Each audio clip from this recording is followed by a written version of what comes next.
लेके रहेंगे। जो सरकार पुरानी पेंशन बहाल करेगी वही देश पर राज करेगी। जो सरकार पुरानी पेंशन बहाल करेगी वही देश पर राज करेगी। मैं इस वक्त भोपाल में कर्मचारियों के बीच मौजूद हूँ। इन कर्मचारियों की कई मांगे हैं, लेकिन सबसे महत्वपूर्ण जो मांग है वो पुरानी पेंशन बहाली की है। ये मांग जो है लगभग हर कर्मचारी संगठन अपने कर्मचारियों के लिए उठा रहा है।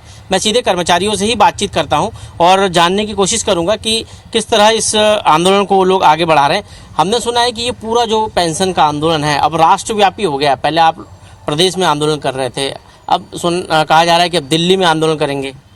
ये राष्ट्रव्यापी आंदोलन है। 2004 से जो सेंट्रल गवर्नमेंट ने पुरानी पेंशन बहाल बंद करी थी, उस टाइम पूरे जो प्रदेश थे उनको गवर्नमेंट ने ये बोला था कि आपकी मर्जी हो तो पुरानी पेंशन दे या नई पेंशन दे, जो भी आपकी मर्जी हो। स्टेट को खुला छोड़ दिया था सरकार ने। बाद में जब सेंट्रल गवर्नमेंट ने जब पुरानी पेंशन बंद करी तो उसके बाद पूरे राज्यों ने पुरानी पेंशन बंद कर दी थी। अभी पुरानी पेंशन बहाली के लिए हम लोग 2018 से पुनः बिल्कुल लगातार लड़ रहे हैं। हमने महाराष्ट्र में, अभी आंध्र प्रदेश में, अभी हमने दतिया में एक रैली निकाली थी, अभी हम लोग उज्जैन भी गए थे, अभी बैतूल भी गए थे। हम लगातार 18 से तो ये पुरानी पेंशन बहाली के लिए लड़ रहे हैं। और कौन कौन सी मांगे आप लोगों की, जो क्योंकि अब चुनावी वर्ष है और चुनावी वर्ष में सरकार के को लेकर आप लोग लगातार बातचीत भी कर रहे हैं, कौन कौन सी और मांगे हैं? अभी हमारा 4% डीए बाकी है। 11 उससे पहले जब 8% और 11% सरकार ने डीए दिया था, उसका एरियर बाकी है। वो एरियर हमें चाहिए। नगर निगम के विनियमित कर्मचारियों को नियमित करे सरकार, संविदा कर्मचारी को नियमित करे सरकार। और जो संविदा कर्मचारी, सबसे ज्यादा संविदा कर्मचारियों की दिक्कत है। 2,20,000 संविदा कर्मचारी वो नियमित के लिए बेचारे 2012 से लगातार प्रयास कर रहे हैं। उनको नियमित नहीं किया सरकार। चुनावी वर्ष है तो हम चाहते हैं सरकार उनको नियमित कर दे तो उनका भविष्य सुधर जाएगा। ये बताएं भदौरिया जी कि हमने देखा कि पुरानी पेंशन का जो मुद्दा है सियासी मुद्दा भी हो गया है कांग्रेस बीजेपी के बीच में। कांग्रेस कह रही है कि हमारी सरकार आएगी तो हम पेंशन लागू कर देंगे, पुरानी पेंशन, और तमाम जो कांग्रेस शासित राज्य है वहाँ पर इसको लेकर अब पहल भी हो गई है। मध्य प्रदेश में क्या स्थिति और आप लोग आगे क्या रणनीति बना रहे हैं? इस पर राजनीतिक समीकरण जो भी हो, राजनीति से कर्मचारी का कोई लेना देना नहीं है। कर्मचारी को अपनी मांग से मतलब है। वो जो राष्ट्रीय मुद्दा है पुरानी पेंशन, हमें इससे कर्मचारियों को कोई लेना देना नहीं है कि कौन सा राजनीतिक दल समर्थन कर रहा है, कौन सा नहीं कर रहा है। लेकिन अगर कोई कर भी रहा है तो अगर कर्मचारियों के पक्ष में है तो कर्मचारी उसके साथ होगा, जायज है। रहा सवाल इसका पुरानी पेंशन का, तो प्रमोद तिवारी अध्यक्ष है राष्ट्रीय, मैं राष्ट्रीय संयोजक हूँ और 5 स्टेट के दौरे किए। अभी भी 8 तारीख को दिल्ली में प्रमोद तिवारी ने कम से कम 15 विभागों की बैठक रखी है, निजामुद्दीन पे रखी है। तो हर लगभग पूरे देश में, तो ये जो है हिमाचल में भी बैठक रखी है। कुल मिला के पूरे देश में 9 तारीख को हरिद्वार में भी रखी है। तो हमारा जो संगठन है अखिल भारतीय पुरानी पेंशन बहाली महासंघ, ये पूरे देश में हर जगह नुक्कड़ समाए भी कर रहे हैं और सरकार को सचेत भी कर रहे हैं। जो दूसरा सवाल आपने किया कि और कौन कौन सी कर्मचारियों की समस्याएं हैं, तो कर्मचारी की जो प्रदेश लेवल की समस्याएं हैं वो तो पदोन्नति के अवसर खोलना चाहिए, 2016 से बंद है। विनियमित कर्मचारी को नियमित करना चाहिए, संविदा को नियमित करना चाहिए। और सबसे बड़ी बात यह है अपने यहाँ जो मांगे पूरी यो नहीं हो रही कि हमारा केंद्र के समान डीए हमारा अधिकार है, हमें दिया जाए, उसका एरियर भी दिया जाए। एरियर आज तक नहीं दिया, साल भर होने वाला है। तो ऐसी अन्य 20 सूत्री हमारी मांगे हैं, लेकिन पुरानी पेंशन मुख्य मुद्दा है जिसको हम पूरे राष्ट्र स्तर पर लगभग अधिकांश स्टेट में हम लोग गए हैं, नुक्कड़ सभाएं ली हैं। नुक्कड़ सभाएं और भी संगठन लेते हैं, हम स्वागत करते हैं। जो भी पुरानी पेंशन के लिए संघर्ष कर रहा है सभी का स्वागत करते हैं।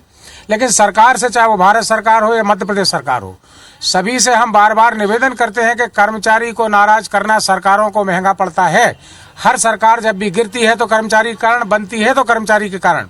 अगर हम एक प्रदेश को ले लें तो आज वर्तमान और शासकीय सेवानिवृत्त कर्मचारी 16 लाख संख्या है। एक परिवार में 4 वोटर हैं तो हम लोग 60 लाख हैं।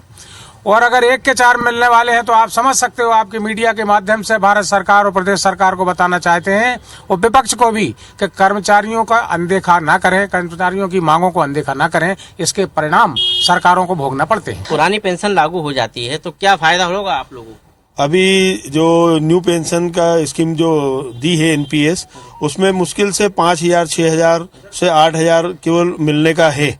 लेकिन पुरानी पेंशन अगर लागू होती है तो जितनी तनख्वाह मिलती है, जितना वेतन होता है, उससे 50% मिलता है, तो लगभग 20,000 से 25,000 से उसके ऊपर ही पेंशन मिलेगी। अभी जैसे कर्मचारी लोग हैं उनको लगभग 30,000 के ऊपर पेंशन मिलती है, 40,000 50,000 60,000 70,000 पेंशन मिल रही है। लेकिन अगर एनपीएस के माध्यम से है तो उसमें मुश्किल से ज्यादा 10,000 12,000, इससे ज्यादा किसी को पेंशन नहीं है। तो हम सब ये चाहते हैं कि पुरानी पेंशन लागू की जाए। अटल जी ने उसको बंद कर दी थी, लेकिन अभी हम चाहते हैं कि मोदी जी उसको वापस चालू कर दें। और गृह भाड़ा भत्ता जो कि 6वें वेतनमान से मिल रहा है और पुराने उससे मिल रहा है, जो केंद्र सरकार में 7वें वेतनमान से और नए से मिल रहा है, वो हमारे मध्य प्रदेश सरकार को देना चाहिए और उसका एरियर भी देना चाहिए। आप बताइए, पुरानी पेंशन एक बड़ी कह सकते हैं सरकार के लिए समस्या है, आप लोगों की मांग है और विपक्ष के लिए मुद्दा है, क्या कहेंगे इसको लेकर? देखिए, पुरानी पेंशन कर्मचारियों का अधिकार है, सरकार के लिए कोई समस्या नहीं है। सरकार के लिए ये कोई समस्या नहीं है और सियासी जंग तो सियासी राजनीतिक दलों का काम है। हम लोगों का तो ये कर्मचारियों का पुरानी पेंशन दी जाए, इससे कर्मचारियों को जो नुकसान हो रहा है उसकी भरपाई हो सके। कर्मचारी कहते हैं कि हम सरकार बनाते हैं और सरकार गिराते हैं, पुरानी पेंशन कितना बड़ा मुद्दा है? पुरानी पेंशन बहुत बड़ा मुद्दा है, इससे सभी कर्मचारियों को फायदा होगा और मैं समझता हूं कि सरकार को इस पर ध्यान देना चाहिए। अच्छा, क्या लगता है आपको और भी जो मांगे आप लोगों की डीए की, क्योंकि जब केंद्र डीए बढ़ाता है तो तत्काल राज्य सरकार को बढ़ाना चाहिए, क्योंकि पिछली बार घोषणाएं भी ऐसी हुई कि जब केंद्र बढ़ाएगा तब तक राज्य बढ़ाएगा। अभी 2 महीने हो गए हैं घोषणा हुए, मध्य प्रदेश में नहीं बढ़ा।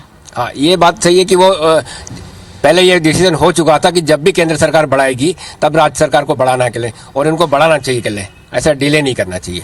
आउटसोर्स और संविदा कर्मचारी पूरी जिंदगी खपा देते हैं संविदा में नौकरी करते हुए, नियमितीकरण की मांग कर रहे हैं लेकिन हो नहीं रहा नियमितीकरण। आउटसोर्स और संविदा कर्मचारी जो हैं तो उनकी तो हालत एक ऐसी है कि ना वो मरते हैं और ना ही वो मोटे होते हैं।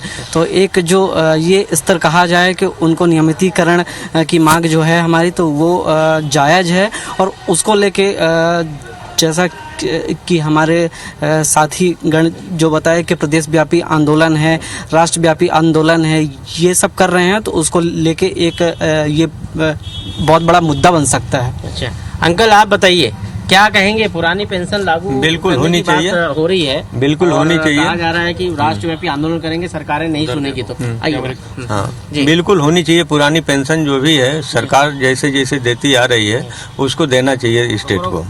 और उसके बाद महंगाई भत्ते जैसे सरकार देती है वैसे देते रहना चाहिए, बस यही हम लोगों की चाह है और मांग है। मध्य प्रदेश में बात नहीं हो सकती क्या अभी इस पे? क्योंकि आप जैसा बता रहे हैं कि राज्य के पास बजट है तो राज्य दे दे पेंशन। नहीं, सभी राज्यों के पास बजट रहते हैं। अगर बजट मंत्रियों की वेतन के लिए रहते हैं, उनके भत्तों के लिए रहते हैं, उनके मकान बनाने के लिए रहते हैं, सौंदर्य प्रसाधन के लिए रहते हैं, उनके फंडों के लिए रहते हैं, तो क्या पुरानी पेंशन के लिए कर्मचारियों के लिए पैसा नहीं? ये तो कुछ विचित्र बात हुई।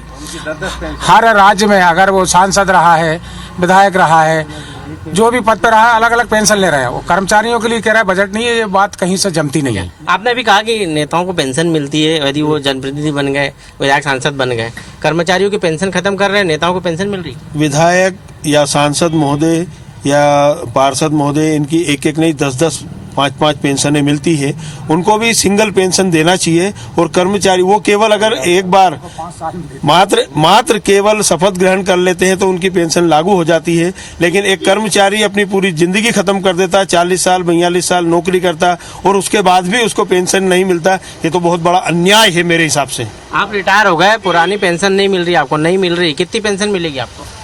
देखिए, पुरानी पेंशन जो है 50% मिलती है और अभी नई पेंशन का कोई ठिकाना ही नहीं है। जैसे कि हमारे तिवारी जी ने बताया कि पेंशन प्राधिकरण ने मना ही कर दिया पैसे देने के लिए, सरकारें हाथ उठा देंगी, कर्मचारी कहीं का नहीं रह जाएगा। जिंदगी भर अपना जीवन खराब किया, उसके बाद भी उनको पेंशन नहीं मिली।